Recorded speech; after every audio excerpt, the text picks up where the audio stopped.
Di acara perayaan ulang tahunku yang ke-28 di rumah mewah milik ibu mertuaku. Saat makan malam, aku merasa mual dan pusing. Lalu aku memutuskan pergi ke taman belakang rumah untuk mencari udara segar. Namun saat membuka pintu keluar, apa yang kulihat membuatku syok dan langsung pura-pura pingsan di tempat untuk menyelamatkan diri. Karena, sebelum ceritanya dimulai, silahkan tulis di kolom komentar dari daerah mana saja teman-teman yang menonton cerita ini. Jangan lupa like dan subscribe agar channel ini bisa semakin berkembang dan bisa mempersembahkan cerita yang lebih menarik lagi. Malam itu seharusnya menjadi malam yang penuh kebahagiaan bagi Dina. Angka 28 adalah usia yang menandakan kedewasaan yang matang, dan ia merasa beruntung bisa merayakannya di rumah megah milik mertuanya. Lampu gantung kristal di ruang makan bersinar temaram, memantulkan cahaya keemasan pada piring-piring porselen mahal yang tertata rapi di atas meja panjang. Suasana malam itu begitu sunyi, jauh dari kesan pesta meriah yang biasa dilakukan orang kebanyakan. Tidak ada musik bising atau tawa riuh para sahabat. Hanya ada denting sendok beradu dengan piring dan suara AC sentral yang mendengung halus. Ibu Santi, mertua Dina yang selalu tampil sempurna, duduk di ujung meja dengan punggung tegak. Beliau mengenakan gaun sutra berwarna marun yang membuatnya tampak berwibawa sekaligus mengintimidasi. Wajahnya yang masih kencang di usia 50-an tersenyum ramah, namun matanya selalu menyorot tajam seolah sedang menilai setiap gerakan Dina. Di sebelah Dina duduk Bagus, suaminya. Pria itu tampak gagah dengan kemeja putih yang disetrika licin, namun malam ini Bagus terlihat berbeda. Sejak makan malam dimulai, Bagus lebih banyak menunduk dan memainkan makanannya. Ia jarang menatap mata Dina. Setiap kali Dina mencoba mengajak suaminya berbicara tentang rencana liburan atau hal-hal ringan lainnya, Bagus hanya menjawab dengan gumaman singkat atau anggukan kaku. Dina berpikir mungkin suaminya sedang lelah, karena urusan pekerjaan di kantor yang belakangan ini memang sering membuatnya pulang larut malam. Dina berusaha memaklumi. Sebagai istri yang berbakti, ia diajarkan untuk selalu mendukung suami dan menjaga nama baik keluarga. Sebuah prinsip yang selalu ditekankan oleh Ibu Santi sejak hari pertama Dina melangkahkan kaki ke rumah gedongan ini. Hidangan utama telah selesai disantap.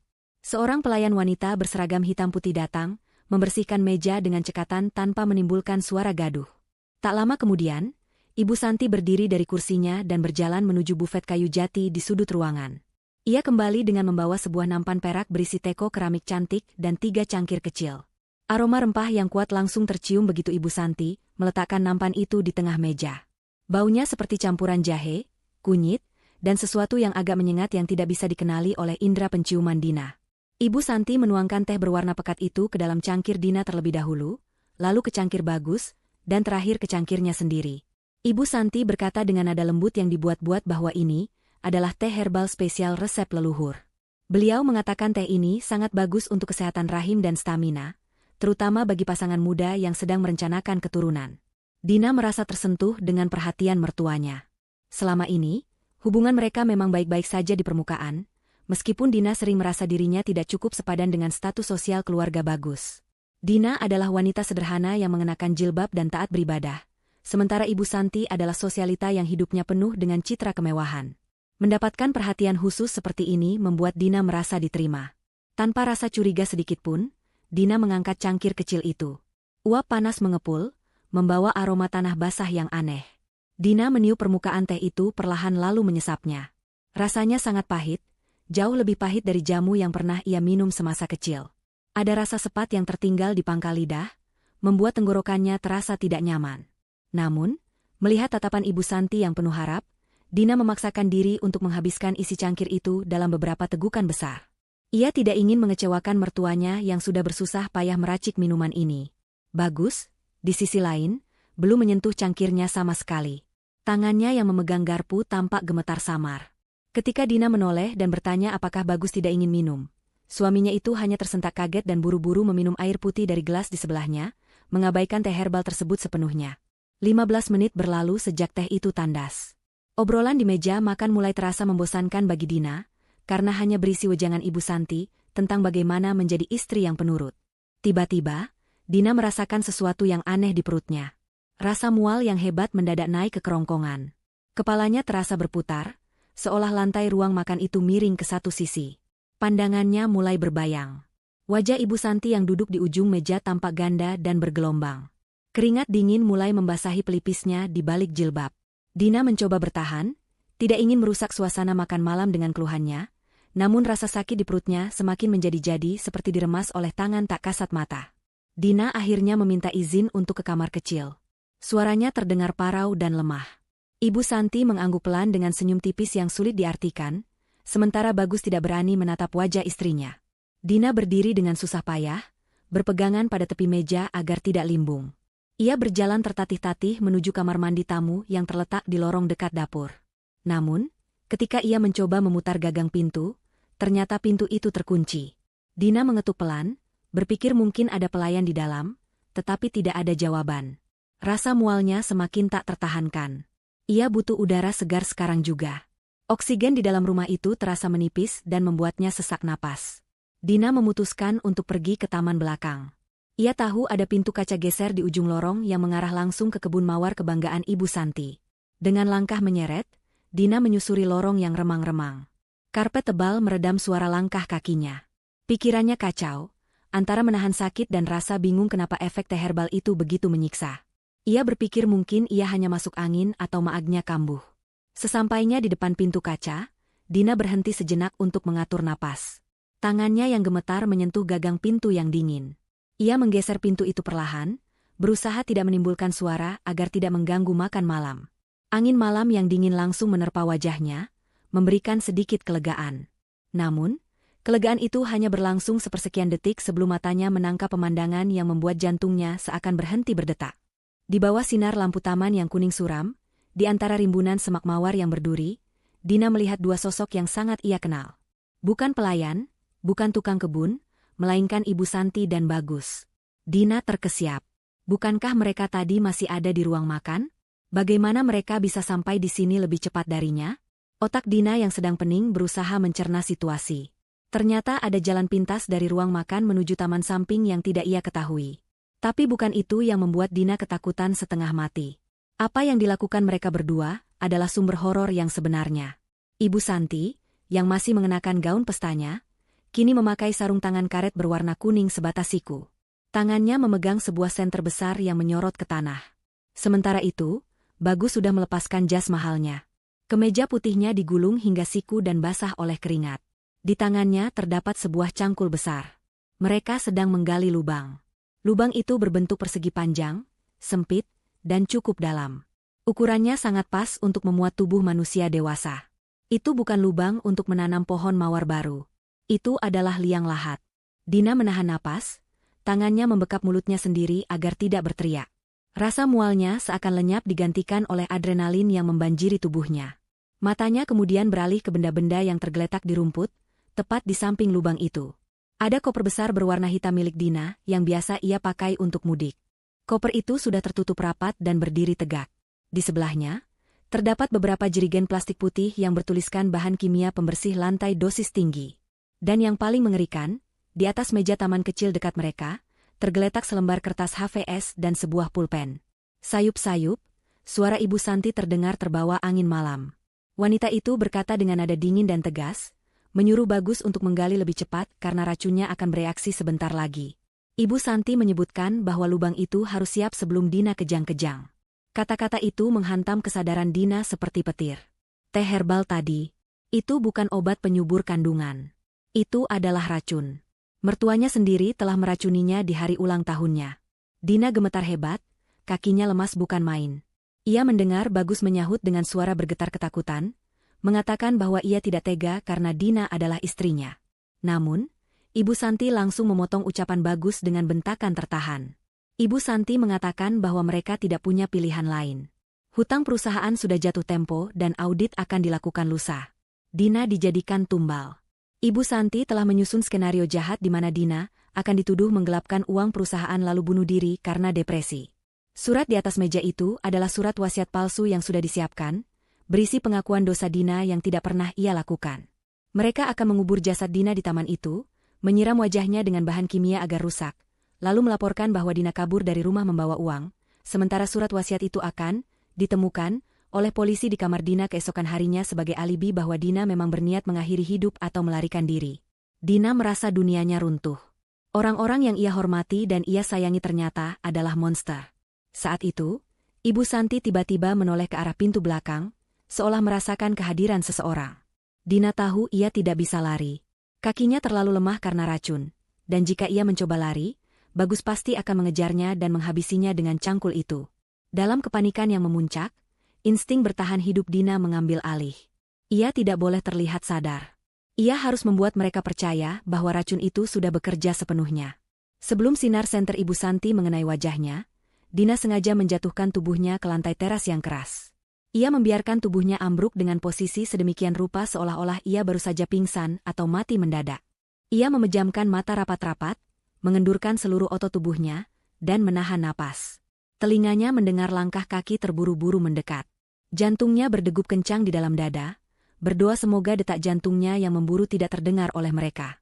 Dina kini terbaring tak berdaya di ambang pintu, menyerahkan nasibnya pada kemampuan aktingnya sendiri, di antara hidup dan mati.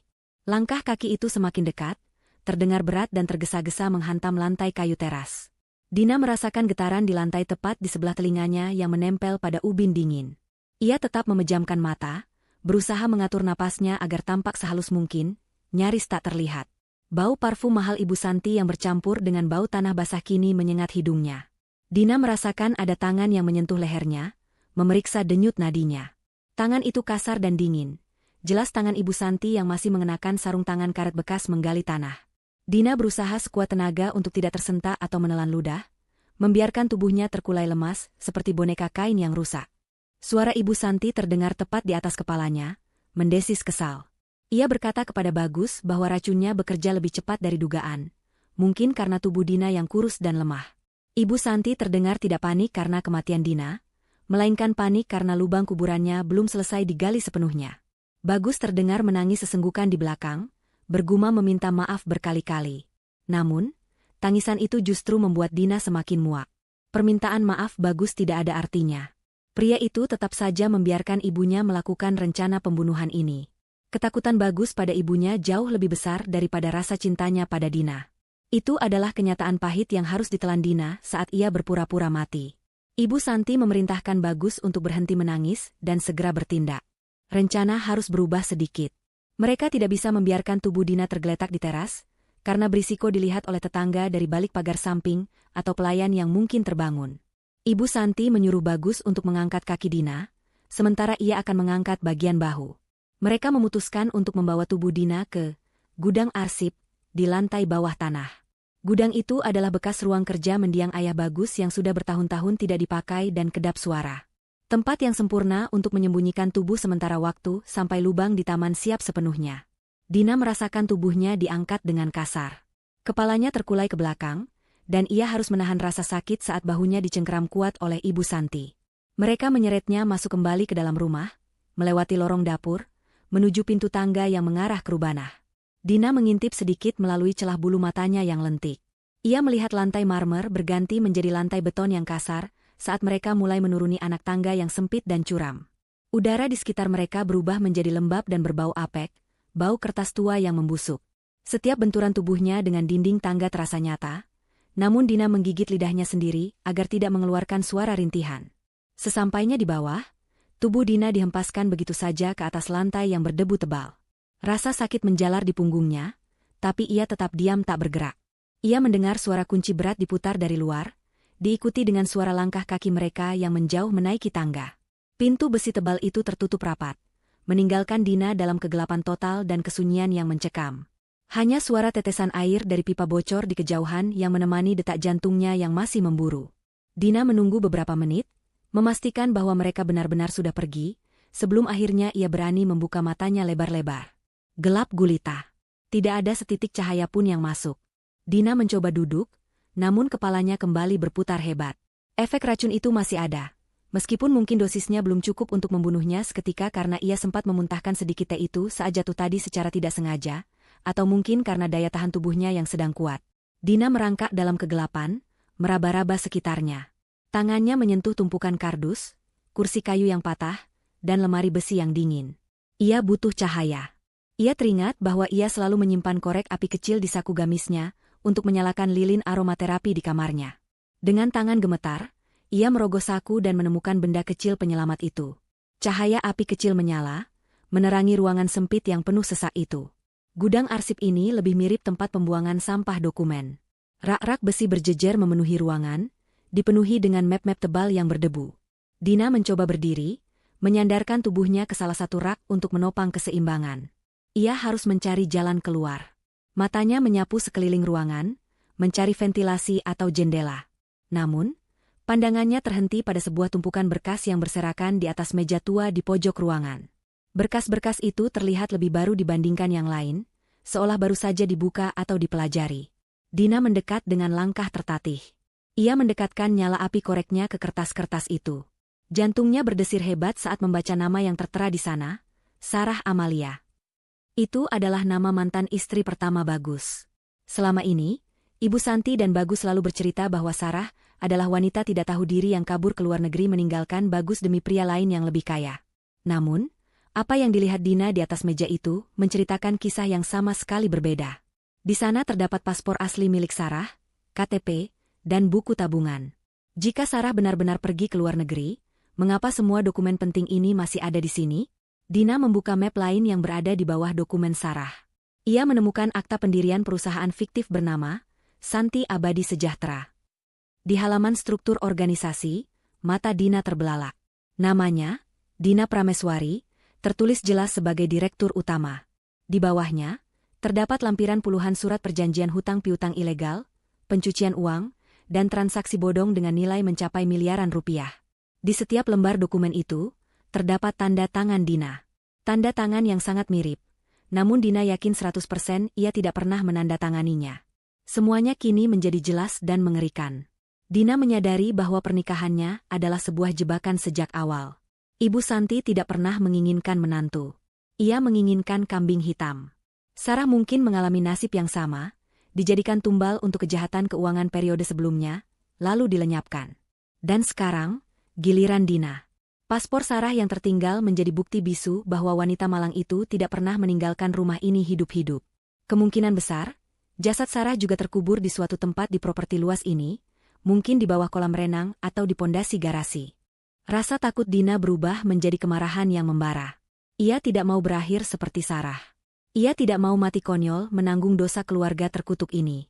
Dina memeriksa laci meja tua itu dengan kasar, berharap menemukan sesuatu yang bisa digunakan sebagai senjata. Di laci terbawah, tangannya menyentuh sebuah botol kaca kecil. Ia mengangkatnya dan membaca label yang tertulis dengan tulisan tangan Ibu Santi, penawar racun herbal, akar manis. Ternyata Ibu Santi menyimpan penawarnya di sini, mungkin untuk berjaga-jaga jika ia tidak sengaja meminum tehnya sendiri, atau jika rencana berubah mendadak. Tanpa pikir panjang, Dina meminum isi botol itu. Rasanya manis dan hangat, berlawanan dengan racun pahit tadi. Beberapa saat setelah meminum penawar itu, pandangan Dina mulai sedikit lebih jelas.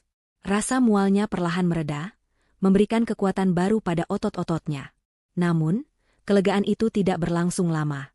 Terdengar suara langkah kaki menuruni tangga lagi. Seseorang datang. Dina panik. Ia mematikan korek api dan meletakkan kembali botol penawar ke dalam saku gamisnya. Ia tidak punya waktu untuk bersembunyi. Satu-satunya pilihan adalah kembali ke posisi semula. Dina segera merebahkan dirinya di lantai dingin, di tempat yang sama saat ia dilempar tadi. Ia mengatur posisi tubuhnya agar terlihat kaku dan tak bernyawa. Pintu besi berat itu terbuka dengan suara berdecit nyaring. Cahaya senter menyilaukan masuk membelah kegelapan. Dari celah matanya yang tertutup rapat, Dina bisa melihat bayangan sosok yang masuk. Itu Ibu Santi. Kali ini ia sendirian. Di tangannya, ia tidak membawa cangkul atau sekop, melainkan sebuah bantal sofa yang tebal. Ibu Santi berjalan mendekat dengan langkah tenang yang mengerikan. Ia berdiri tepat di samping tubuh Dina, menyorotkan senter ke wajah menantunya. Dina menahan napas, berusaha menghentikan gerakan dadanya. Ibu Santi bergumam pelan, suaranya terdengar puas namun keji, mengatakan bahwa ia harus memastikan Dina benar-benar mati sebelum dikubur agar tidak ada kejutan nanti. Ibu Santi membungkuk, mengangkat bantal itu tinggi-tinggi di atas wajah Dina, bersiap untuk membekapnya hingga kehabisan napas. Dina tahu, kali ini akting saja tidak akan menyelamatkannya. Bantal sofa yang tebal itu menggantung di udara, hanya berjarak beberapa sentimeter dari wajah Dina. Aroma debu dan pewangi ruangan yang menyengat dari bantal itu menusuk hidung Dina, seolah menjadi aroma kematian yang akan menghantarnya pergi selamanya. Jantung Dina berpacu begitu kencang, hingga ia takut suaranya akan terdengar oleh Ibu Santi di ruangan yang sunyi itu. Di balik kelopak matanya yang terpejam rapat, Dina mempersiapkan diri untuk melakukan perlawanan terakhir. Jika bantal itu benar-benar menekan wajahnya, ia bersumpah akan membuka mata, mencakar wajah mertuanya, dan berteriak sekuat tenaga, tidak peduli apapun yang terjadi. Namun, untuk saat ini, strategi terbaiknya adalah tetap diam mematung, berharap keajaiban datang atau Ibu Santi berubah pikiran. Ibu Santi tidak langsung menekan bantal itu. Ia menahan posisinya, seolah sedang menikmati momen kekuasaan mutlak atas nyawa menantunya. Terdengar desah napas Ibu Santi yang berat, diikuti oleh gumaman pelan yang penuh dengan kebencian terpendam. Wanita itu berbisik bahwa sejak awal ia tidak pernah menyukai Dina. Ia menyebut Dina sebagai wanita kampung yang tidak tahu diuntung, yang seharusnya bersyukur bisa masuk ke dalam keluarga terhormat ini, meskipun hanya sebagai alat. Ibu Santi mengeluhkan betapa sulitnya berpura-pura baik selama 2 tahun terakhir, memuji masakan Dina yang menurutnya hambar, atau memuji penampilan Dina yang dianggapnya kampungan. Kata-kata itu jauh lebih menyakitkan daripada tamparan fisik. Dina menyadari bahwa senyum manis dan kasih sayang yang selama ini ia terima hanyalah sandiwara keji untuk membuatnya lengah. Tepat ketika otot-otot tangan Ibu Santi menegang untuk menekan bantal ke wajah Dina, sebuah suara ledakan keras terdengar dari lantai atas. Suaranya berdentum seperti benda berat yang jatuh menimpa kaca, diikuti oleh suara teriakan panik para tamu. Ibu Santi tersentak kaget. Bantal di tangannya terlepas dan jatuh menimpa dada Dina, namun tidak menutupi wajahnya. Ibu Santi menoleh ke arah pintu gudang dengan wajah pucat. Teriakan Bagus terdengar memanggil ibunya dari balik pintu tebal di kejauhan. Suaranya terdengar histeris mengatakan ada api di dapur. Fokus Ibu Santi seketika terpecah. Antara keinginan membunuh Dina sekarang, atau menyelamatkan rumah mewahnya dari kebakaran yang bisa menarik perhatian pemadam kebakaran dan polisi di waktu yang tidak tepat. Prioritas Ibu Santi bergeser. Ia mendengus kesal, menendang kaki Dina sekali sebagai pelampiasan amarahnya, lalu berbalik badan. Ia bergumam bahwa Dina tidak akan lari kemana-mana, karena racun itu pasti sudah melumpuhkannya total. Ibu Santi memungut bantal itu sekilas, melemparnya sembarangan ke sudut ruangan, lalu bergegas keluar dari gudang arsip. Pintu besi berat itu kembali ditutup dengan bantingan keras, diikuti bunyi kunci yang diputar 2 kali, mengurung Dina kembali dalam kegelapan. Suara langkah kaki Ibu Santi terdengar menjauh dengan cepat menaiki tangga beton, meninggalkan keheningan yang kembali mencekam di ruang bawah tanah itu. Setelah yakin Ibu Santi benar-benar pergi, Dina membuka matanya. Napasnya terengah-engah, menghirup oksigen sebanyak-banyaknya seolah ia baru saja muncul dari dalam air. Ia segera bangkit dari lantai dingin itu. Tubuhnya masih terasa sedikit lemas sisa pengaruh racun. Namun berkat penawar herbal yang ia minum tadi, kekuatannya perlahan pulih. Dina tahu ia tidak punya banyak waktu. Kekacauan di atas hanyalah penundaan sementara. Begitu situasi terkendali, Ibu Santi atau Bagus akan kembali untuk menyeretnya ke lubang kuburan itu. Dina kembali menyalakan korek api kecilnya dan berjalan tertatih menuju meja tua tempat berkas-berkas tadi berserakan. Ia harus tahu lebih banyak. Ia harus tahu seberapa dalam lubang kejahatan keluarga ini, agar ia bisa menghancurkan mereka. Dina membongkar tumpukan kertas itu dengan tangan gemetar. Di bawah dokumen perusahaan fiktif, ia menemukan sebuah buku catatan kecil bersampul kulit hitam. Itu adalah buku harian Sarah. Dina membukanya dan membaca halaman demi halaman dengan penerangan api korek yang remang-remang. Tulisan tangan Sarah rapi namun penuh tekanan emosi. Di sana tertulis bagaimana Sarah awalnya diperlakukan Mbak Ratu, lalu perlahan mulai diminta menandatangani cek kosong, dokumen aset, hingga akhirnya ia sadar namanya dipakai untuk mencuci uang hasil penipuan investasi bodong yang dijalankan mendiang suami Ibu Santi dan dilanjutkan oleh Ibu Santi sendiri. Halaman terakhir buku harian itu bertanggal 5 tahun lalu, tepat di hari Sarah dinyatakan hilang. Sarah menulis bahwa ia berencana kabur malam itu juga karena ia mendengar pembicaraan Ibu Santi tentang klaim asuransi jiwa. Dina merinding. Polanya sama persis, hanya metodenya yang sedikit berevolusi. Dulu asuransi, sekarang kambing hitam hutang piutang. Dina juga menemukan sebuah amplop coklat berisi foto-foto Sarah yang memar-memar. Ternyata sebelum dibunuh, Sarah mengalami kekerasan dalam rumah tangga yang ditutup-tutupi. Fakta ini membuat darah Dina mendidih. Rasa takutnya kini berubah menjadi tekad yang membaja. Ia tidak hanya berjuang untuk nyawanya sendiri, tapi juga untuk menuntut keadilan bagi Sarah yang jasadnya mungkin tidak jauh dari tempat Dina berdiri sekarang. Dina memasukkan buku harian Sarah dan beberapa lembar dokumen bukti hutang yang bertanda tangan palsu itu ke balik bajunya, menyelipkannya di antara kain gamis agar aman. Ia tidak akan membiarkan bukti ini terkubur bersamanya. Matanya menyapu sekeliling ruangan sekali lagi, mencari apa saja yang bisa digunakan. Ia melihat sebuah linggis besi tua berkarat di pojok ruangan. Dina mengambilnya. Berat dan dingin. Jika Bagus atau Ibu Santi masuk lagi, Dina bersumpah ia tidak akan lagi pura-pura pingsan. Ia akan memukul kepala mereka jika perlu. Namun, ia sadar pertarungan fisik bukanlah jalan terbaik melawan dua orang, apalagi ada security di luar. Ia harus keluar dari ruangan ini tanpa diketahui. Dina mencoba mendorong pintu besi, namun terkunci rapat dari luar. Ia mencoba mendobraknya dengan bahu, tapi pintu itu terlalu kokoh. Kepanikan mulai merayap kembali saat ia mendengar suara keributan di lantai atas mulai mereda. Artinya, gangguan itu sudah teratasi. Mereka akan segera kembali. Dina mundur, matanya liar mencari celah. Pandangannya tertumbuk pada sebuah ventilasi udara kecil berbentuk persegi di dinding bagian atas, nyaris menyentuh langit-langit. Ventilasi itu tertutup teralis besi, tapi terlihat tua dan berkarat. Itu adalah satu-satunya jalan keluar selain pintu utama. Masalahnya, letaknya terlalu tinggi, hampir 3 meter dari lantai, dan tidak ada tangga di ruangan itu. Dina menyeret meja tua yang penuh berkas tadi ke bawah ventilasi, lalu menumpuk kursi kayu patah di atasnya. Susunan itu terlihat goyah dan berbahaya, tapi Dina tidak punya pilihan lain. Dina menaiki meja tua itu dengan hati-hati. Kayu meja berderit keras di bawah bobot tubuhnya, membuat jantungnya mencelos. Ia kemudian memanjat naik ke atas kursi yang ia tumpuk. Kakinya gemetar menjaga keseimbangan. Tumpukan itu bergoyang, namun Dina berhasil menggapai teralis ventilasi dengan tangannya. Besi teralis itu dingin dan kasar, penuh dengan sarang laba-laba. Dina mencoba menggoyangkannya. Berkarat, ya, tapi masih tertanam kuat di beton. Ia mendesis frustrasi. Tanpa alat bantu yang memadai, mustahil ia bisa menjebol teralis ini dengan tangan kosong. Harapannya seakan pupus. Ia terjebak di dalam peti mati beton ini. Saat Dina hendak turun dengan putus asa, tiba-tiba terdengar suara gesekan logam dari sisi luar ventilasi. Dina membeku.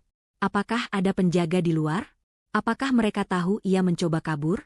Namun, suara itu bukan suara kunci atau alarm, melainkan suara alat pengungkit. Seseorang sedang mencoba membuka teralis itu dari luar. Jantung Dina berdegup kencang, antara takut dan berharap. Perlahan tapi pasti, bingkai teralis besi itu melonggar. Sebuah tangan keriput yang kotor oleh tanah muncul, menarik teralis itu hingga copot sepenuhnya. Cahaya bulan samar-samar menerobos masuk, menyinari wajah Dina yang mendongak penuh harap. Wajah tua Pak Asep muncul di celah ventilasi itu. Tukang kebun bisu yang selama ini hanya menunduk saat berpapasan dengan Dina, kini menatapnya dengan sorot mata yang tajam dan penuh kekhawatiran. Pak Asep meletakkan jari telunjuk di bibirnya, memberi isyarat agar Dina jangan bersuara. Orang tua itu kemudian menurunkan seutas tali tambang, tali yang sama yang tadi dilihat Dina di taman belakang, yang seharusnya digunakan untuk mengikat jenazahnya. Ironis sekali, alat yang disiapkan untuk kematiannya kini menjadi alat keselamatannya. Pak Asep mengikatkan ujung tali itu ke batang pohon Kamboja yang tumbuh kokoh di luar, memastikan talinya kuat. Tanpa membuang waktu, Dina meraih tali itu. Ia bukan wanita yang terbiasa memanjat, apalagi dengan gamis panjang yang membatasi gerak. Namun, adrenalin memberinya kekuatan supranatural. Ia menarik tubuhnya naik, kakinya menendang dinding untuk mencari pijakan. Napasnya memburu, keringat dingin bercucuran.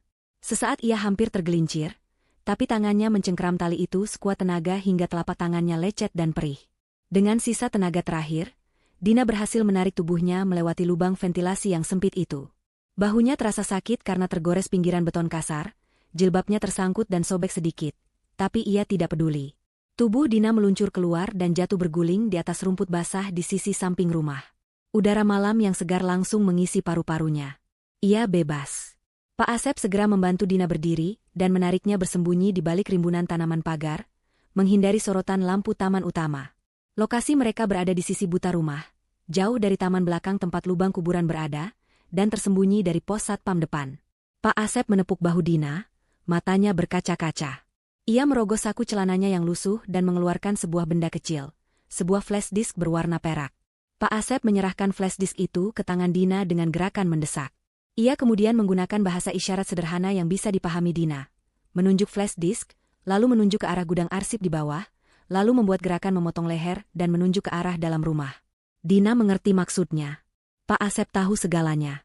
Selama ini, orang tua itu bukan sekadar tukang kebun, tapi saksi bisu yang mengumpulkan bukti. Mungkin flash disk ini berisi rekaman atau data yang diselamatkan Sarah dulu, atau mungkin bukti kejahatan lain yang dikumpulkan Pak Asep selama bertahun-tahun ia bekerja di sana dan dianggap tidak berbahaya karena bisu. Dina menggenggam flash disk itu erat-erat. Ia menatap Pak Asep dan berbisik terima kasih dengan suara tercekat. Pak Asep kemudian menunjuk ke arah tembok pagar samping yang agak rendah dan tertutup tanaman rambat. Itu adalah jalan keluar. Pak Asep menyuruhnya lari. Lari sejauh mungkin dan jangan pernah kembali. Dina menatap tembok itu. Kebebasan ada di sana. Jika ia memanjat tembok itu, ia bisa lari ke jalan raya, mencari taksi, atau menumpang kendaraan orang lewat menuju kantor polisi. Itu adalah pilihan yang logis dan aman. Namun, langkah Dina terhenti. Ia teringat kembali wajah Ibu Santi yang sombong, wajah Bagus yang pengecut, dan nasib Sarah yang tragis. Jika ia lari sekarang, mereka punya waktu untuk menghilangkan jejak. Mereka bisa menutup lubang kuburan itu, membakar dokumen-dokumen di gudang, dan mengarang cerita bahwa Dina hilang atau gila. Polisi mungkin butuh waktu lama untuk memproses laporan, dan dengan uang serta koneksi Ibu Santi, mereka bisa saja lolos lagi seperti kasus Sarah. Dina tidak mau menjadi korban yang hanya bisa lari dan bersembunyi seumur hidup dalam ketakutan. Malam ini, di rumah ini, ada puluhan tamu penting, kolega bisnis, dan orang-orang berpengaruh. Ini adalah panggung yang sempurna. Dina menoleh kembali ke arah rumah megah itu. Di balik jendela-jendela besar, ia bisa melihat bayangan para tamu yang masih berkumpul, mungkin sedang membicarakan ledakan kecil di dapur tadi. Citra, sahabatnya yang jurnalis, ada di sana. Itu adalah senjatanya. Dina menggelengkan kepala pelan kepada Pak Asep, menolak isyarat untuk kabur. Ia menunjuk ke arah pintu samping dapur yang sedikit terbuka, pintu yang biasa digunakan pelayan membuang sampah. Mata Dina memancarkan tekad yang membuat Pak Asep tertegun. Dina berbisik bahwa ia tidak akan pergi.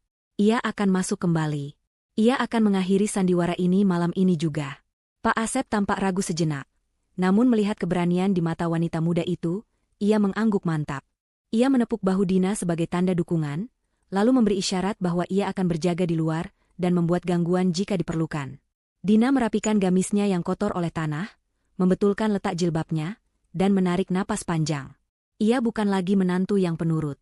Ia adalah mimpi buruk yang akan menghancurkan keluarga suaminya. Dengan langkah ringan tanpa suara, Dina menyelinap mendekati pintu dapur, masuk kembali ke dalam sarang ular yang baru saja mencoba menelannya. Udara malam yang segar mengisi paru-paru Dina, namun rasa lega itu bercampur dengan ketegangan yang belum mereda. Di hadapannya berdiri Pak Asep, lelaki tua yang punggungnya sudah membungkuk dimakan usia. Wajahnya yang keriput diterangi cahaya bulan yang samar, menampakkan gurat-gurat kekhawatiran yang mendalam. Selama 2 tahun Dina tinggal di rumah mewah ini, Pak Asep hanyalah sosok latar belakang yang sering diabaikan. Ia hanya dikenal sebagai tukang kebun bisu yang rajin menyapu halaman dan merawat mawar-mawar kesayangan Ibu Santi. Tidak ada yang pernah benar-benar mengajak Pak Asep berbicara, termasuk Dina yang hanya sesekali menyapanya dengan senyum sopan. Namun malam ini, di saat nyawa Dina berada di ujung tanduk, justru sosok yang tak dianggap inilah yang menjadi malaikat penyelamatnya. Tangan Pak Asep yang kasar dan penuh noda tanah mencengkeram lengan Dina, membantunya berdiri tegak setelah terjatuh dari ventilasi yang tinggi itu. Pak Asep menatap mata Dina lekat-lekat, lalu dengan gerakan tangan yang cepat dan mendesak, ia merogoh saku celana kainnya yang lusuh. Ia mengeluarkan sebuah benda kecil berwarna perak yang berkilau tertimpa cahaya bulan. Itu adalah sebuah flash disk. Dina menatap benda itu dengan bingung, lalu beralih menatap wajah Pak Asep. Lelaki tua itu menggenggam tangan Dina, meletakkan flash disk itu di telapak tangannya, dan menutup jari-jari Dina di atasnya dengan erat. Pak Asep kemudian membuat gerakan tangan yang rumit namun bisa dipahami. Ia menunjuk ke arah dada Dina, lalu menunjuk ke arah rumah besar itu dengan wajah marah, kemudian menunjuk ke arah flash disk itu lagi. Dina bisa menangkap maksudnya. Pak Asep ingin mengatakan bahwa bukti kejahatan keluarga ini ada di dalam benda kecil tersebut. Pak Asep mungkin tidak bisa bicara, tapi matanya dan benda yang ia simpan selama ini berbicara lebih lantang daripada ribuan kata. Dina bertanya dengan suara berbisik, apakah ini milik Sarah? Pak Asep mengangguk kencang, matanya berkaca-kaca. Ia kemudian menunjuk ke arah tanah di bawah kakinya, lalu membuat gerakan seperti orang tidur dengan tangan di samping pipi. Namun matanya terpejam erat dan napasnya ditahan. Itu adalah isyarat kematian. Dina bergidik ngeri. Ternyata dugaan liarnya benar. Sarah tidak pergi ke luar negeri. Sarah tidak pernah meninggalkan halaman rumah ini. Kemungkinan besar, flash disk ini ditemukan oleh Pak Asep saat membersihkan barang-barang Sarah yang hendak dibuang atau dibakar oleh Ibu Santi 5 tahun lalu, dan Pak Asep menyimpannya diam-diam, menunggu waktu yang tepat untuk mengungkap kebenaran namun tak pernah punya kuasa karena keterbatasan fisiknya. Malam ini, ia menyerahkan tongkat estafet keadilan itu kepada Dina. Setelah menyerahkan bukti itu, Pak Asep menarik bahu Dina dan memutarnya menghadap tembok samping rumah. Tembok itu tidak terlalu tinggi dan tertutup tanaman rambat yang lebat. Di balik tembok itu adalah jalan umum yang sepi. Pak Asep mendorong punggung Dina pelan, memberi isyarat agar ia segera memanjat dan lari menyelamatkan diri. Itu adalah jalan keluar yang paling masuk akal. Dina bisa memanjat, lari ke pos polisi terdekat, atau menghentikan taksi untuk pergi ke rumah orang tuanya di kampung. Namun, kaki Dina terpaku di atas rumput basah. Ia tidak bergerak maju. Pikirannya berputar cepat, menimbang segala risiko. Jika ia lari sekarang, ia akan selamat malam ini. Tapi besok pagi, Ibu Santi pasti sudah punya rencana cadangan. Mereka bisa melaporkan Dina sebagai pencuri yang kabur, atau memfitnahnya dengan surat wasiat palsu itu, mengatakan Dina bunuh diri di tempat lain. Dina akan menjadi buronan seumur hidup, dihantui oleh ketakutan dan fitnah keji. Dina membalikan badannya, kembali menatap rumah megah yang berdiri angkuh di depannya. Di balik jendela-jendela kaca yang besar, cahaya lampu pesta bersinar terang. Ia melihat bayangan orang-orang yang tertawa, makan, dan minum, sama sekali tidak menyadari ada percobaan pembunuhan yang baru saja terjadi di lantai bawah tanah rumah itu. Dina meraba saku gamisnya, merasakan bentuk keras flash disk pemberian Pak Asep dan buku harian Sarah yang ia selipkan di balik bajunya. Ia punya amunisi. Ia punya bukti. Jika ia lari, bukti ini mungkin tidak akan cukup kuat tanpa kehadirannya. Tapi jika ia kembali masuk dan membongkar semuanya di depan puluhan saksi mata yang merupakan kolega bisnis dan orang terpandang, Ibu Santi tidak akan bisa berkutik. Reputasi yang dijaga mati-matian oleh mertuanya akan hancur lebur dalam sekejap. Dan bagi Ibu Santi, kehancuran reputasi mungkin lebih menyakitkan daripada kematian. Dina menggelengkan kepalanya perlahan kepada Pak Asep. Ia menatap lelaki tua itu dengan sorot mata yang tajam dan penuh tekad. Dina berbisik bahwa ia tidak akan lari. Ia akan masuk kembali. Ia akan mengakhiri semua kegilaan ini malam ini juga. Pak Asep tampak terkejut, matanya membelalak khawatir. Ia mencoba menarik tangan Dina lagi ke arah tembok, namun Dina menepisnya dengan lembut. Dina menunjuk ke arah pintu dapur yang sedikit terbuka, tempat para pelayan catering lalu lalang membuang sampah. Dina menjelaskan rencananya dengan singkat. Ia butuh Pak Asep untuk membantunya mengalihkan perhatian jika ada penjaga di luar, sementara ia akan menyusup ke ruang kerja mendiang ayah mertuanya, pusat kendali rumah pintar ini. Melihat keberanian yang terpancar dari wajah Dina, Pak Asep akhirnya luluh. Ia mengangguk mantap, menepuk bahu Dina sebagai tanda dukungan, dan mundur ke dalam bayang-bayang pohon besar untuk berjaga. Dina menarik napas panjang, merapikan jilbabnya yang sedikit miring dan kotor terkena debu ventilasi. Ia membersihkan sisa tanah di gamisnya sebisanya. Dengan langkah hati-hati, ia mendekati pintu dapur. Aroma bawang putih yang ditumis dan daging panggang menyeruak keluar, kontras dengan bau tanah dan kematian yang baru saja ia cium di gudang arsip. Dina mengintip dari celah pintu. Dapur sibuk luar biasa. Para koki dan pelayan berseragam putih sibuk menata piring-piring kotor dan menyiapkan makanan penutup. Suara denting piring dan teriakan pesanan makanan membuat suasana riuh. Ini adalah keuntungan bagi Dina. Di tengah kekacauan dapur, tidak ada yang akan memperhatikan satu orang tambahan yang menyelinap lewat pintu samping. Dina menunggu momen yang tepat. Ketika kepala koki sedang memarahi seorang asisten yang menjatuhkan sendok, Dina menyelinap masuk. Ia bergerak cepat, menundukkan kepalanya, berjalan setengah berlari di balik rak-rak penyimpanan bahan makanan yang tinggi. Jantungnya berdegup kencang, takut ada yang berteriak memanggilnya. Namun, kesibukan dapur menyelamatkannya. Ia berhasil melewati area dapur dan masuk ke lorong pelayan yang menghubungkan dapur dengan bagian utama rumah. Lorong ini lebih sepi dan remang-remang. Dina berjalan menjinjit, telinganya waspada menangkap setiap suara. Ia harus menuju lantai 2, ke ruang kerja pribadi yang selalu terkunci. Dina tahu letak kuncinya karena dulu, saat awal menikah, ialah yang sering diminta membersihkan ruangan itu sebelum dilarang oleh Ibu Santi. Kunci cadangan selalu disembunyikan di bawah pot bunga plastik di ujung koridor lantai 2. Tiba-tiba terdengar suara langkah kaki dari arah depan. Dina panik. Ia segera membuka pintu lemari penyimpanan alat kebersihan di sebelahnya dan menyembunyikan diri di dalamnya. Bau cairan pembersih lantai yang menyengat mengingatkannya pada jerigen di taman belakang, membuat perutnya kembali mual. Dari celah pintu lemari, ia melihat 2 orang pelayan wanita lewat sambil membawa nampan berisi gelas-gelas kosong. Mereka sedang bergosip tentang Bagus yang terlihat pucat dan berkeringat saat meminta air minum di dapur tadi. Setelah mereka lewat, Dina keluar dari persembunyiannya. Ia tidak boleh membuang waktu. Bagus pasti akan segera kembali ke gudang arsip untuk mengecek kondisinya atau memindahkannya ke liang lahat. Jika Bagus menemukan gudang itu kosong, perburuan akan dimulai. Dina harus mencapai ruang kendali sebelum itu terjadi. Ia menaiki tangga pelayan di bagian belakang rumah dengan langkah seringan kapas, menuju medan pertempuran terakhirnya. Sementara Dina berjuang menyelinap di antara lorong-lorong tersembunyi rumah itu, Bagus sedang menuruni tangga beton menuju gudang arsip dengan perasaan campur aduk. Di tangannya, ia memegang sebotol air mineral yang isinya tinggal setengah. Ia baru saja dari dapur untuk menenangkan diri dan membasuh wajahnya yang pucat. Perintah ibunya masih terngiang jelas di telinganya, tunggu 10 menit lagi, lalu kembali ke bawah untuk menyuntikkan obat bius tambahan jika diperlukan, dan segera angkut tubuh Dina ke taman belakang lewat pintu akses rubanah agar tidak melewati ruang tamu. Bagus merasa mual dengan apa yang ia lakukan. Bayangan wajah Dina yang tersenyum padanya saat sarapan tadi pagi terus menghantui pikirannya. Namun, rasa takut pada ibunya jauh lebih dominan.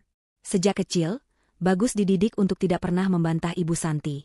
Ibunya adalah hukum mutlak dalam hidupnya. Bagus sampai di depan pintu besi gudang arsip. Ia merogoh saku celananya, mencari kunci gembok yang ia simpan. Tangannya gemetar hebat, hingga kunci itu hampir jatuh 2 kali, sebelum akhirnya berhasil masuk ke lubang gembok. Suara klik terdengar bergema di lorong bawah tanah yang sunyi. Bagus mendorong pintu besi berat itu perlahan. Ia berharap melihat tubuh Dina masih tergeletak kaku di lantai, tidak bergerak, mungkin sudah meninggal sehingga ia tidak perlu melakukan apa-apa lagi selain menguburnya. Bagus menyalakan senter ponselnya dan mengarahkannya ke tengah ruangan. Cahaya putih menyapu lantai beton yang berdebu. Jantung Bagus seakan berhenti berdetak. Lantai itu kosong. Tidak ada tubuh Dina di sana. Hanya ada jejak debu yang tergeser, menandakan bekas tubuh yang pernah berbaring di situ. Bagus membelalakan matanya, mengarahkan senter ke seluruh penjuru ruangan dengan panik. Ia melihat bantal sofa yang tadi dibawa ibunya tergeletak di sudut. Ia melihat meja tua di pojok ruangan sudah bergeser posisinya, dan di atasnya terdapat tumpukan kursi kayu patah yang disusun secara aneh. Sinar senter Bagus bergerak naik mengikuti tumpukan kursi itu, hingga berhenti pada lubang ventilasi di dinding atas. Teralis besinya sudah copot dan hilang, menyisakan lubang menganga yang gelap. Kepanikan luar biasa melanda Bagus. Dina kabur. Istrinya yang ia kira sudah sekarat karena racun ternyata masih punya tenaga untuk memanjat dan melarikan diri. Kakinya lemas, ia hampir terjatuh. Jika Dina lolos dan melapor ke polisi, tamatlah riwayatnya. Bukan hanya penjara yang menantinya, tapi juga kemurkaan ibunya yang pasti akan meledak. Bagus berlari mendekati tumpukan kursi itu, mencoba memanjat untuk melihat keluar, tapi ia terpeleset dan jatuh karena gugup. Ia harus segera memberitahu ibunya. Ia harus memperingatkan Ibu Santi sebelum semuanya terlambat. Dengan napas memburu seperti orang dikejar setan, Bagus berlari keluar dari gudang, menaiki tangga beton 2 demi 2, melupakan semua rencana awal. Di lantai atas, suasana pesta justru sedang berada di puncaknya. Ruang tamu utama yang luas telah disulap menjadi ballroom mini yang elegan. Lampu kristal memancarkan cahaya hangat, musik klasik mengalun lembut dari pengeras suara berkualitas tinggi. Ibu Santi berdiri di tengah ruangan, memegang mikrofon dengan anggun. Ia menjadi pusat perhatian semua orang. Wajahnya berseri-seri, senyumnya mereka sempurna, seolah ia adalah wanita paling bahagia di dunia.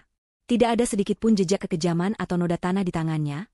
Ia sudah mencuci tangan dan menyemprotkan parfum mahal sebelum kembali menemui para tamu. Ibu Santi sedang memberikan pidato singkat. Dengan suara yang diatur sedemikian rupa agar terdengar tulus dan penuh kasih, ia bercerita tentang betapa ia mencintai menantunya, Dina. Ia meminta maaf kepada para tamu, karena Dina tidak bisa hadir di tengah-tengah mereka untuk memotong kue. Ibu Santi mengarang cerita bahwa Dina tiba-tiba merasa tidak enak badan karena kelelahan mempersiapkan acara ini, dan sekarang sedang beristirahat di kamarnya di lantai atas. Para tamu mengangguk-angguk simpatik. Beberapa ibu-ibu sosialita berbisik memuji betapa pengertiannya Ibu Santi sebagai mertua. Citra, sahabat Dina, berdiri di dekat meja prasmanan sambil memegang segelas sirup. Ia mengerutkan kening. Insting jurnalisnya merasakan ada yang janggal. Dina bukan tipe orang yang akan meninggalkan acara, apalagi acara ulang tahunnya sendiri, hanya karena tidak enak badan, tanpa mengirim pesan padanya. Citra sudah mencoba menelepon Dina berkali-kali sejak tadi, tapi ponselnya tidak aktif. Dina, yang saat itu sudah berhasil menyelinap ke lantai 2, mengintip dari balik pagar balkon dalam yang menghadap ke ruang tamu di bawah. Ia bisa melihat Ibu Santi yang sedang berakting memukau di bawah sana. Rasa muak memenuhi dada Dina. Ia melihat kemunafikan yang begitu sempurna. Di balik senyum ramah itu, ada monster yang baru saja mencoba membunuhnya. Dina meremas flash disk di tangannya. Ia bergeser perlahan menuju koridor sayap kanan, tempat ruang kerja mendiang Ayah Bagus berada. Lorong itu sepi karena semua orang berada di lantai bawah. Dina sampai di depan pintu kayu jati yang kokoh berukir naga. Ia meraba bagian bawah pot bunga besar di samping pintu. Jarinya menyentuh logam dingin. Kunci cadangan itu masih ada di sana.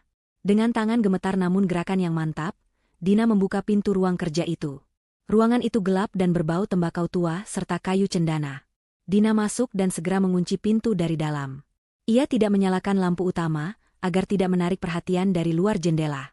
Ia hanya mengandalkan cahaya dari layar komputer besar yang ada di meja kerja. Komputer itu dalam keadaan sleep mode. Dina menggoyangkan mouse, dan layar menyala meminta kata sandi. Dina tersenyum miris. Ia tahu kata sandinya. Dulu, ia yang mengajari ayah mertuanya cara menggunakan komputer ini untuk memantau CCTV rumah. Kata sandinya adalah tanggal lahir Bagus. Dina mengetikkan angka-angka itu. Akses diterima. Sementara itu di lantai bawah, Bagus menyeruak masuk ke tengah kerumunan tamu dengan wajah pucat pasi dan keringat bercucuran. Ia mengabaikan tatapan heran orang-orang yang melihat penampilannya yang berantakan. Ia langsung menuju ke arah ibunya yang masih memegang mikrofon. Ibu Santi melihat kedatangan putranya dan keningnya berkerut, tidak suka melihat Bagus yang tampak kacau. Ia mencoba tetap tersenyum pada tamu, tapi Bagus langsung membisikkan sesuatu di telinganya. "Bu, dia hilang. Gudangnya kosong. Jendelanya jebol," bisik Bagus dengan suara gemetar yang nyaris menangis. Senyum di wajah Ibu Santi lenyap seketika. Wajahnya berubah menjadi topeng batu yang dingin.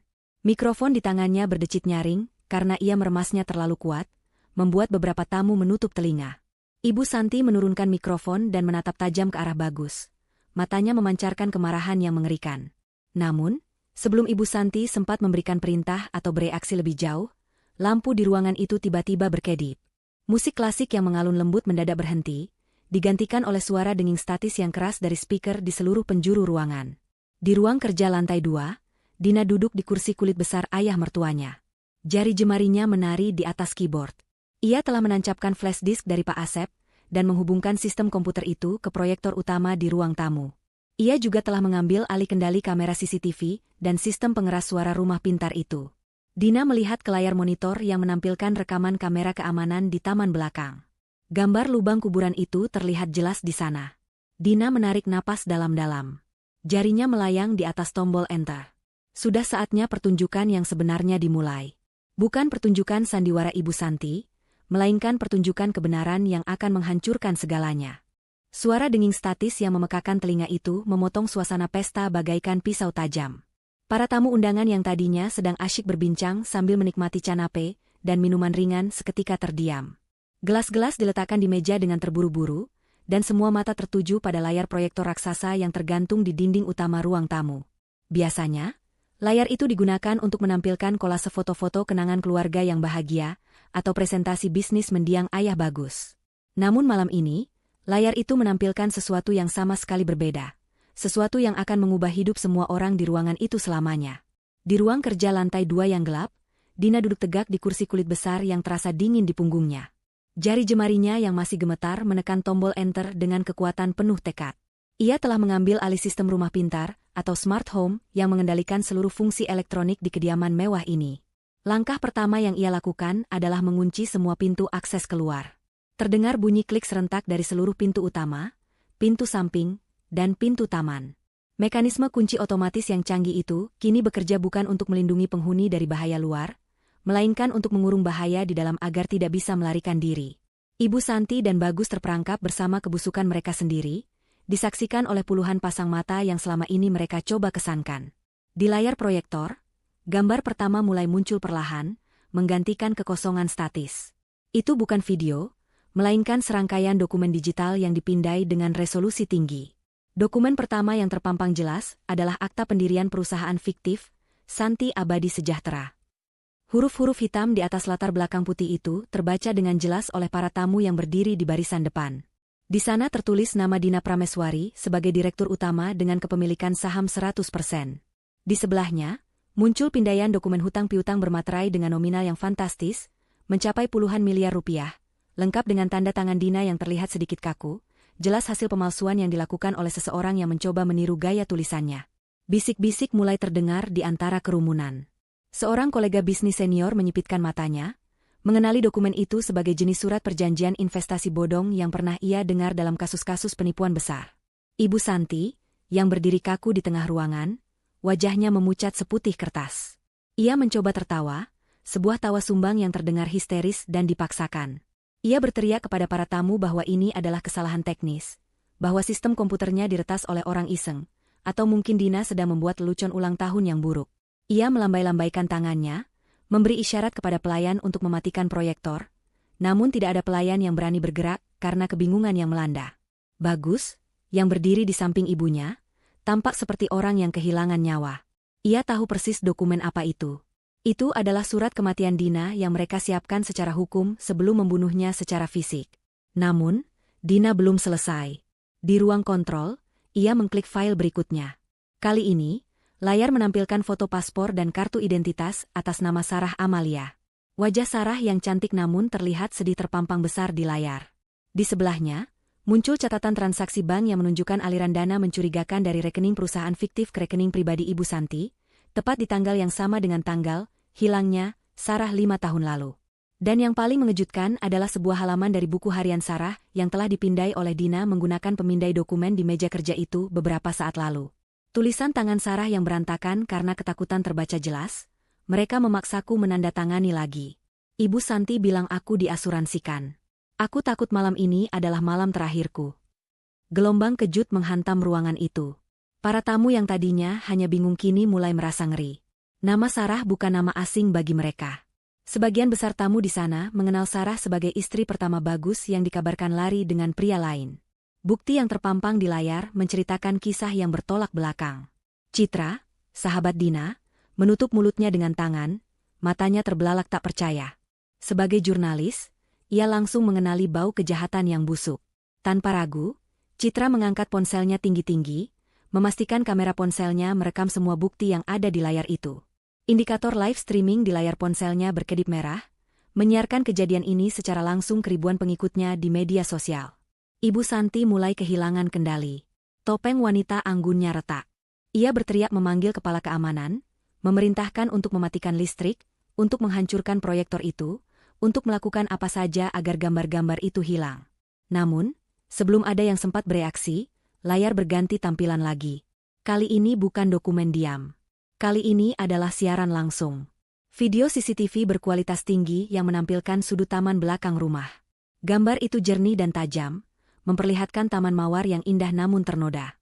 Di tengah-tengah taman, terlihat jelas sebuah lubang persegi panjang yang baru digali. Gundukan tanah merah di sampingnya masih basah. Di dekat lubang itu, tergeletak koper baju milik Dina, beberapa jerigen bahan kimia, dan sebuah cangkul yang tergeletak sembarangan. Pemandangan itu begitu nyata dan mengerikan. Itu bukan lubang untuk menanam pohon. Siapapun yang melihatnya tahu persis bentuk apa itu. Itu adalah liang lahat yang sudah disiapkan, menunggu penghuninya. Suasana ruangan berubah menjadi kekacauan total. Beberapa tamu wanita menjerit histeris melihat lubang kuburan itu. Para pria saling berpandangan dengan wajah tegang. Realitas yang mengerikan menghantam mereka. Mereka sedang berada di rumah seorang pembunuh. Pesta ulang tahun ini hanyalah kedok untuk eksekusi mati. Ibu Santi mundur terhuyung-huyung, menabrak meja prasmanan hingga piring-piring gelas jatuh berderai pecah. Suara pecahan kaca itu seolah menjadi palu hakim yang mengetuk vonis bersalah. Bagus jatuh berlutut, menutupi wajahnya dengan kedua tangan, tubuhnya gemetar hebat. Ia tidak bisa lagi menyembunyikan dosanya. Di lantai atas, Dina menatap layar monitor dengan air mata yang mengalir di pipinya. Bukan air mata kesedihan, melainkan air mata pelepasan dari rasa takut yang selama ini membelenggunya. Ia melihat reaksi mereka. Ia melihat ketakutan di mata Ibu Santi, ketakutan yang sama yang Dina rasakan saat terbaring di gudang arsip tadi. Keadilan sedang ditegakkan, bukan oleh hukum yang lambat, tapi oleh kebenaran yang ditelanjangi di depan umum. Dina meraih mikrofon intercom yang terhubung ke pengeras suara ruang tamu. Ia menekan tombol talk. Jari telunjuknya menekan tombol itu dengan kuat, seolah menekan pelatuk senjata yang akan mengakhiri perang ini. Napasnya terdengar berat di pengeras suara, menggema di seluruh ruangan di bawah, membuat semua orang mendongak mencari sumber suara. Selamat malam, semuanya. Suara Dina terdengar bergetar namun lantang, memenuhi setiap sudut ruangan, memantul di dinding-dinding mewah yang menjadi saksi bisu penderitaannya. Maaf, saya tidak bisa memotong kue. Saya sibuk menyelamatkan nyawa saya sendiri dari mertua dan suami saya yang tercinta. Suara Dina yang menggema melalui pengeras suara membuat keheningan yang mencekam kembali menyelimuti ruangan, kontras dengan kekacauan visual di layar proyektor. Para tamu terpaku di tempat masing-masing, mata mereka menyisir lantai 2, mencari sosok pemilik suara itu. Ibu Santi, yang kini bersandar pada meja prasmanan dengan napas tersengal-sengal, mendongak ke atas dengan tatapan penuh kebencian. Wajahnya yang tadinya pucat kini memerah pada menahan amarah yang meledak-ledak. Ia sadar, permainan sandiwaranya telah berakhir. Tidak ada lagi gunanya berpura-pura menjadi mertua yang baik. Tidak ada lagi gunanya menjaga citra. Dina telah menghancurkan segalanya. Nama baik, rencana keuangan, dan masa depannya, hanya dalam hitungan menit. Matikan. Matikan suaranya, jerit Ibu Santi dengan suara parau yang melengking, jauh dari nada sopan yang biasa ia gunakan. Ia menunjuk-nunjuk ke arah langit-langit, seolah bisa menghentikan suara Dina dengan tangannya. Dia gila. Menantu saya gila. Dia meretas sistem rumah ini untuk memfitnah saya. Jangan percaya padanya. Dia sakit jiwa, sama seperti orang tuanya yang miskin itu. Fitnah keji itu meluncur deras dari mulut Ibu Santi. Ia mulai menyerang karakter Dina, berusaha membalikan fakta di detik-detik terakhir. Ia berlari mendekati sekelompok tamu penting, mencengkeram lengan jas salah seorang pejabat bank, memohon agar mereka percaya padanya. Namun, para tamu itu mundur selangkah, menepis tangan Ibu Santi dengan wajah jijik. Bukti di layar terlalu kuat. Lubang kuburan itu terlalu nyata. Dan dokumen-dokumen itu terlalu detail untuk sekadar rekayasa orang gila. Citra, yang masih memegang ponselnya untuk siaran langsung, mendekat ke arah Ibu Santi, mengarahkan kamera tepat ke wajah wanita parubaya itu. Komentar-komentar di layar ponsel Citra bergulir dengan cepat, ribuan netizen mengutuk dan menghujat, bahkan ada yang mengaku sudah menelepon polisi.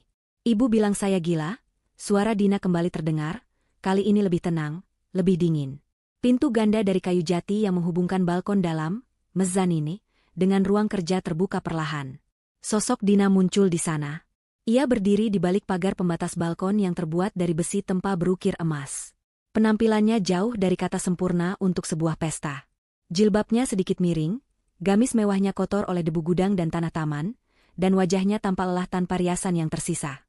Namun, di mata semua orang malam itu, ia terlihat seperti sosok yang sangat kuat. Ia berdiri tinggi di atas mereka semua, menatap ke bawah layaknya seorang hakim yang sedang memimpin persidangan. Saya mungkin miskin, Bu, kata Dina, suaranya lantang tanpa mikrofon, langsung menatap mata Ibu Santi di bawah sana. Tapi saya tidak pernah menjual nyawa orang lain demi menutupi hutang gaya hidup saya. Saya tidak pernah membunuh Sarah.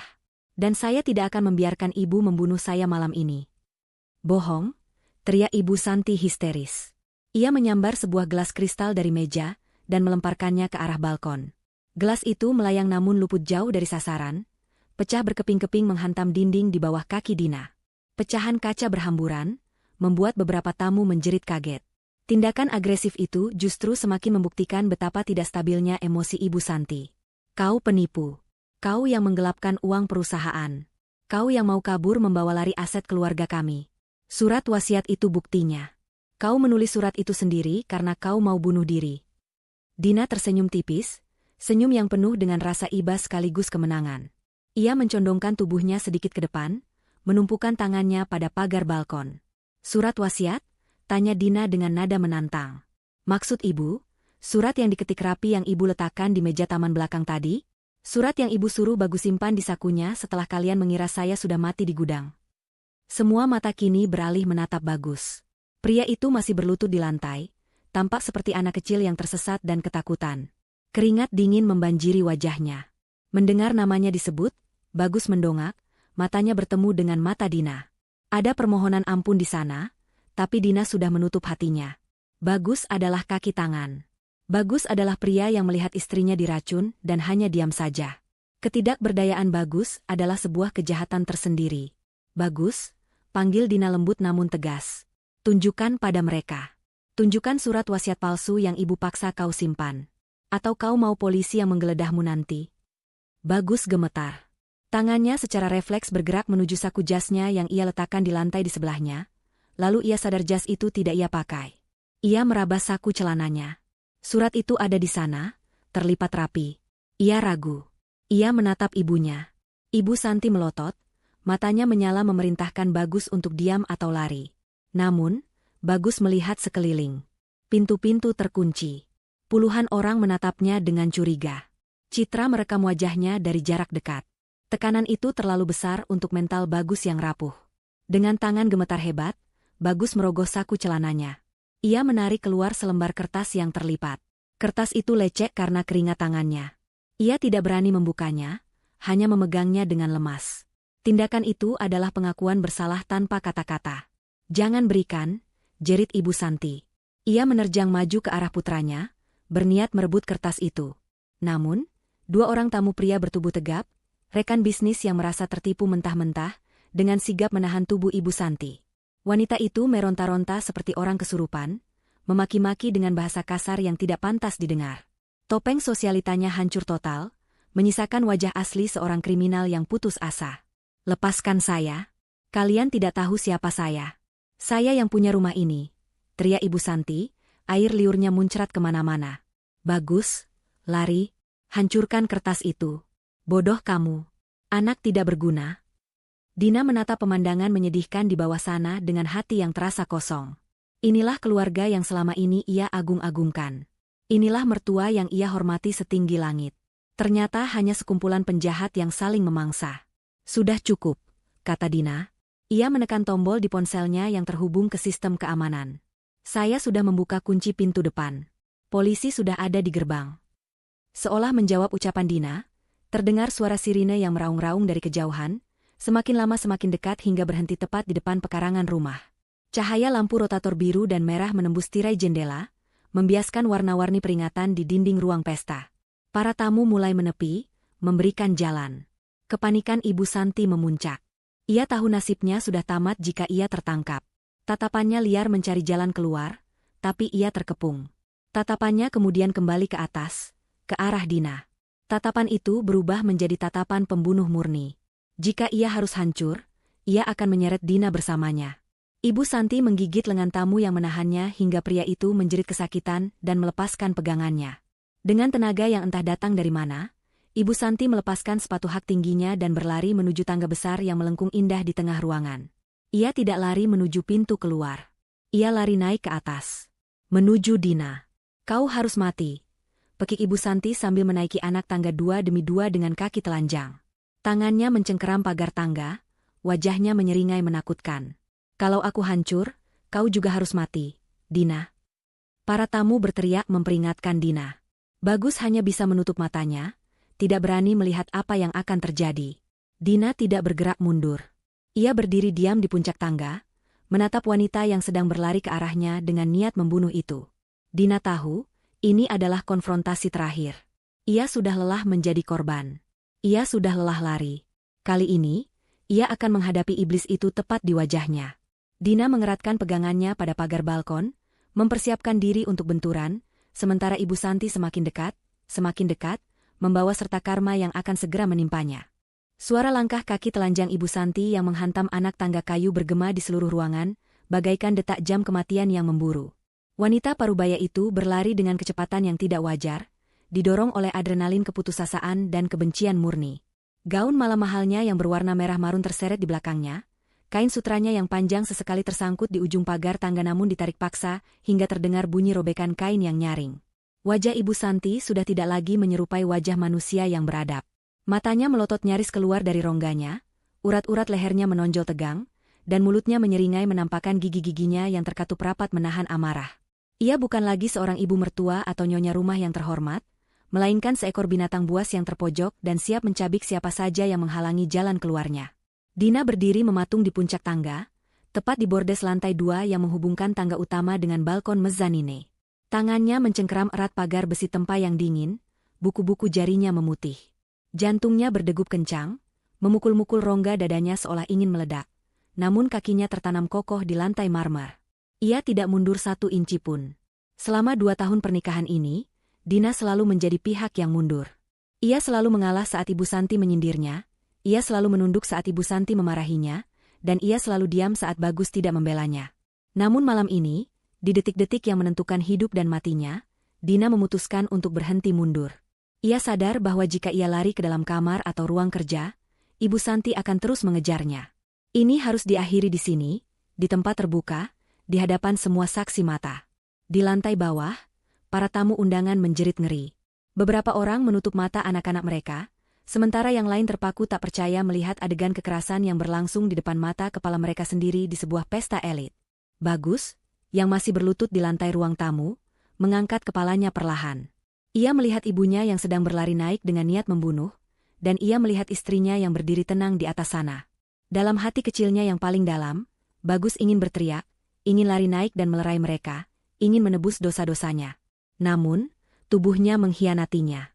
Kakinya terasa lumpuh oleh rasa takut dan rasa bersalah yang melimpah ruah.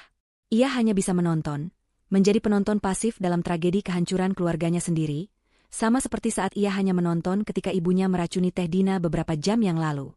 Ibu Santi kini sudah mencapai separuh anak tangga. Napasnya terdengar memburu, kasar dan berat seperti suara parutan besi. Ia berteriak memanggil nama Dina dengan sumpah serapah yang kasar, menuduh Dina sebagai penyebab kehancuran hidupnya, menuduh Dina sebagai pencuri yang tidak tahu terima kasih.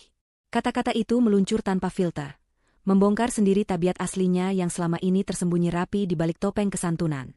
Ibu Santi tidak peduli lagi pada tamu, tidak peduli pada polisi yang sirinenya semakin dekat di luar gerbang.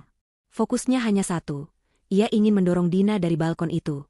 Ia ingin melihat tubuh menantunya jatuh dan hancur di lantai bawah, berharap dengan kematian Dina, semua bukti digital itu akan hilang atau setidaknya rasa sakit hatinya akan terbayar lunas.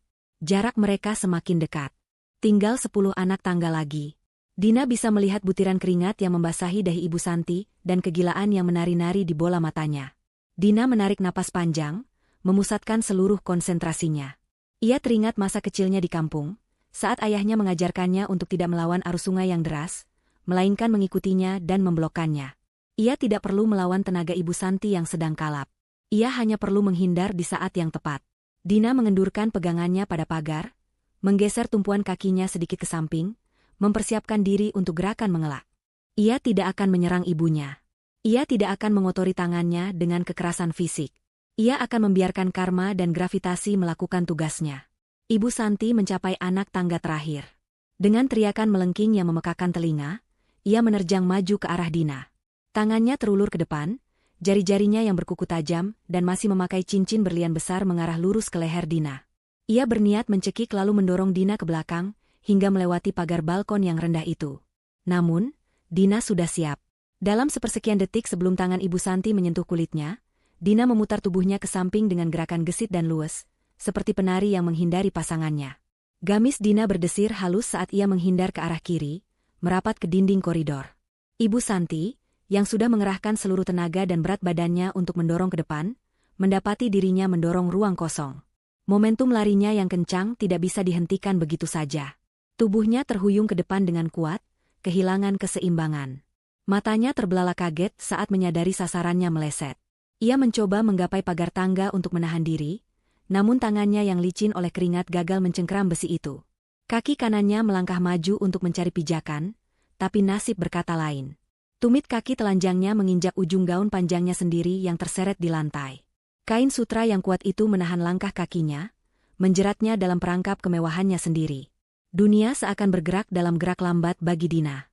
Ia melihat wajah Ibu Santi berubah dari ekspresi penuh amarah, menjadi ekspresi penuh ketakutan murni. Mulut Ibu Santi terbuka membentuk huruf O, namun tidak ada suara yang keluar. Tubuh wanita itu terpelanting ke depan, melewati batas anak tangga teratas.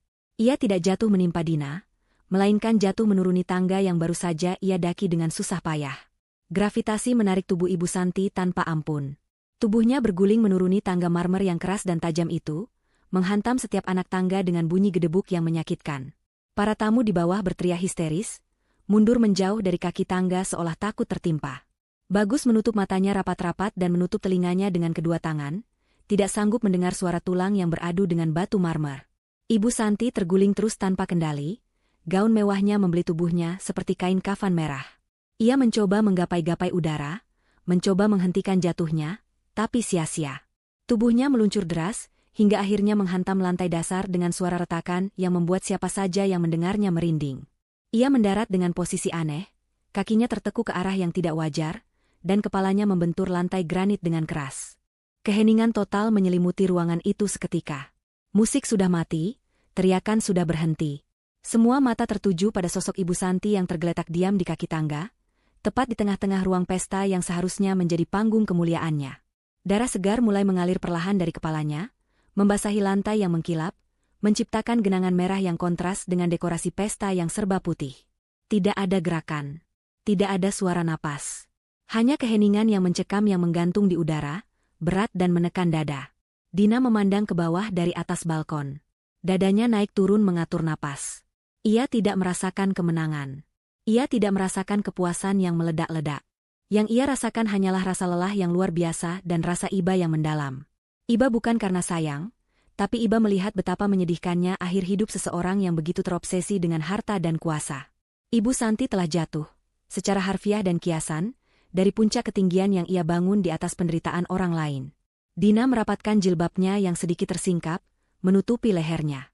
Ia masih berdiri tegak, selamat, utuh, dan hidup.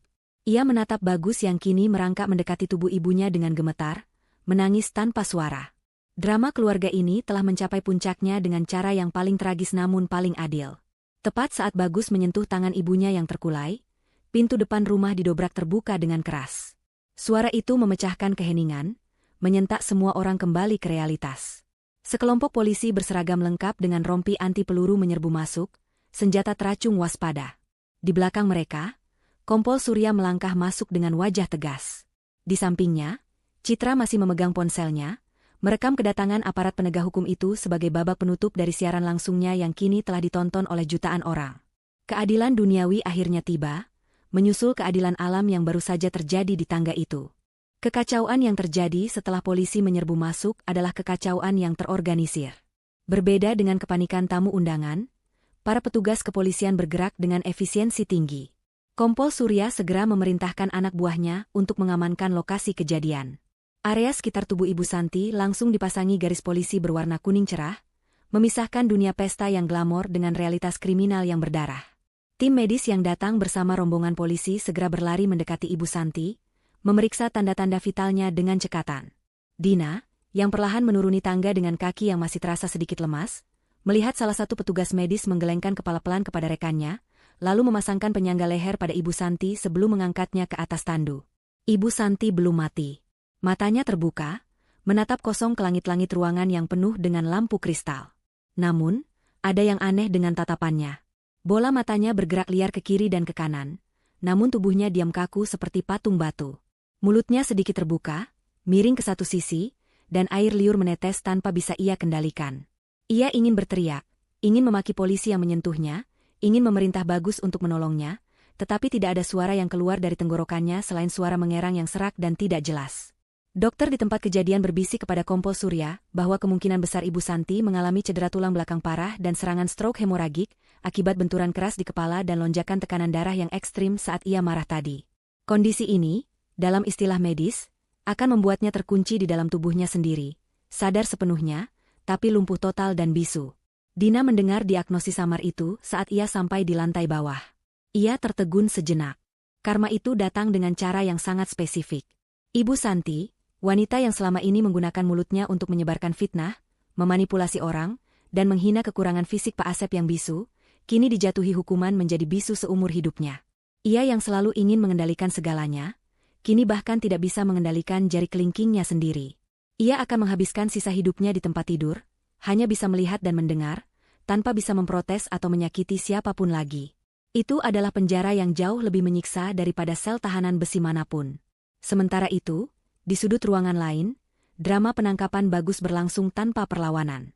Polisi menemukan surat wasiat palsu itu di saku celananya, persis seperti yang dikatakan Dina. Bagus tidak menyangkal. Ia tidak membela diri. Saat borgol besi dingin dikunci di kedua pergelangan tangannya, Bagus hanya menunduk pasrah. Wajahnya basah oleh air mata dan ingus, terlihat sangat menyedihkan. Ketika polisi menggiringnya melewati Dina, Bagus berhenti sejenak. Ia mengangkat wajahnya, menatap Dina dengan mata merah bengkak yang penuh penyesalan. Bibirnya bergerak membentuk kata, "Maaf," tapi tidak ada suara yang keluar. Dina membalas tatapan itu dengan wajah datar, tanpa ekspresi, tanpa emosi. Ia sudah memaafkan demi ketenangan jiwanya sendiri, tapi ia tidak akan pernah melupakan. Ia tidak berkata apa-apa, hanya memalingkan wajahnya ke arah lain, memutus ikatan batin di antara mereka untuk selamanya. Tim forensik mulai menyisir area taman belakang dan gudang arsip. Temuan mereka mengonfirmasi semua tuduhan Dina. Lubang kuburan yang menganga, jerigen bahan kimia korosif, dan koper Dina yang sudah disiapkan menjadi bukti tak terbantahkan dari rencana pembunuhan berencana. Di gudang arsip, mereka menemukan tumpukan dokumen palsu dan buku harian Sarah yang mengungkap pola kejahatan sistematis yang sudah berlangsung bertahun-tahun. Malam itu, rumah mewah yang menjadi simbol kesuksesan palsu keluarga Bagus berubah menjadi tempat kejadian perkara, TKP, terbesar tahun ini. Tamu-tamu undangan satu persatu dimintai keterangan singkat sebelum diperbolehkan pulang, membawa serta cerita horor yang akan menjadi buah bibir di seluruh kota esok pagi. Dina duduk di salah satu kursi di teras depan, ditemani oleh Citra yang sudah mematikan siaran langsungnya. Citra memeluk bahu sahabatnya erat-erat, memberikan kehangatan yang sangat dibutuhkan Dina. Seorang petugas polisi wanita datang membawakan segelas teh hangat, teh manis biasa, bukan teh herbal beracun, dan sebuah selimut. Dina menerima teh itu dengan tangan yang masih sedikit gemetar, menyesapnya perlahan. Rasa manis gula dan hangatnya air membasuh sisa-sisa rasa takut yang menempel di tenggorokannya. Ia melihat mobil ambulans membawa tubuh kaku Ibu Santi pergi, diikuti oleh mobil patroli yang membawa Bagus. Sirene mereka memecah keheningan malam, menjauh dan akhirnya menghilang di telan kegelapan. Dari balik bayang-bayang pohon Kamboja di taman samping, sosok Pak Asep muncul. Ia berjalan tertatih-tatih mendekati Dina, wajah tuanya terlihat lelah namun damai. Ia tidak lagi menunduk takut. Ia berdiri tegak, menatap Dina dengan senyum tulus yang memamerkan gigi-giginya yang ompong. Dina berdiri, melepaskan selimutnya, dan menghampiri lelaki tua itu.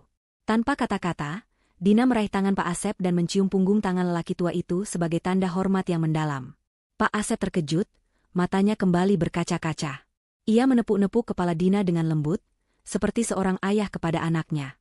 Malam ini, mereka berdua, orang-orang yang dianggap lemah dan tak bersuara di rumah ini, telah berhasil meruntuhkan tirani yang seolah tak tersentuh. Pak Asep kemudian memberikan isyarat tangan, menunjuk ke arah gerbang yang terbuka lebar, memberitahu Dina bahwa jalan di depannya kini sudah bersih dari halangan. Dina mengangguk, tersenyum lebar untuk pertama kalinya malam itu. Senyum yang benar-benar lepas, tanpa beban. Ia berbalik menatap rumah megah di belakangnya. Polisi mulai memasang garis kuning di pintu utama. Lampu-lampu kristal di dalam mulai dipadamkan satu persatu. Rumah itu, yang dulu terlihat seperti istana impian, kini tampak suram dan angker, seperti makam besar yang menyimpan banyak dosa. Dina tahu, rumah dan seluruh aset perusahaan fiktif itu akan segera disita oleh negara dan bank untuk membayar hutang-hutang dan ganti rugi para korban penipuan. Warisan kemewahan Ibu Santi akan musnah tak bersisa, digantikan oleh aib yang abadi. Tapi bagi Dina, itu tidak penting lagi. Ia tidak menginginkan sepeser pun dari harta haram itu. Citra merangkul bahu Dina, mengajaknya berjalan menuju mobilnya yang terparkir di luar gerbang. Udara malam terasa sangat sejuk di kulit Dina. Ia melangkah keluar dari pekarangan rumah itu dengan langkah ringan. Ia meninggalkan baju gamis mewahnya yang kotor, perhiasan pemberian mertuanya, dan statusnya sebagai menantu keluarga kaya raya. Ia keluar hanya membawa dirinya sendiri, harga dirinya, dan kebebasannya. Ia tidak tahu apa yang akan terjadi besok, di mana ia akan tinggal, atau bagaimana ia akan memulai hidup baru. Tapi satu hal yang pasti, ia masih hidup. Ia selamat dari lubang kuburan di Taman Mawar itu. Dan baginya, itu sudah lebih dari cukup. Dina masuk ke dalam mobil Citra, duduk di kursi penumpang depan, dan memasang sabuk pengaman. Citra menyalakan mesin mobil, menoleh ke arah Dina dan bertanya pelan, "Siap?" Dina menarik napas dalam-dalam, menatap ke depan ke jalan raya yang terbentang luas diterangi lampu kota. Ia merapikan jilbabnya, menatap bayangannya sendiri di kaca spion, dan melihat wanita kuat yang baru saja lahir kembali dari abu penderitaan. "Siap," jawab Dina mantap. Mobil itu melaju meninggalkan kawasan elit tersebut, membawa Dina menjauh dari mimpi buruknya, menuju fajar baru yang akan segera menyingsing. Di belakang sana, di dalam kegelapan rumah yang kosong, mawar-mawar di taman belakang tetap bermekaran, merah merekah, menjadi saksi bisu atas karma yang telah terbayar lunas tanpa perlu satu sentuhan tangan pun dari korbannya.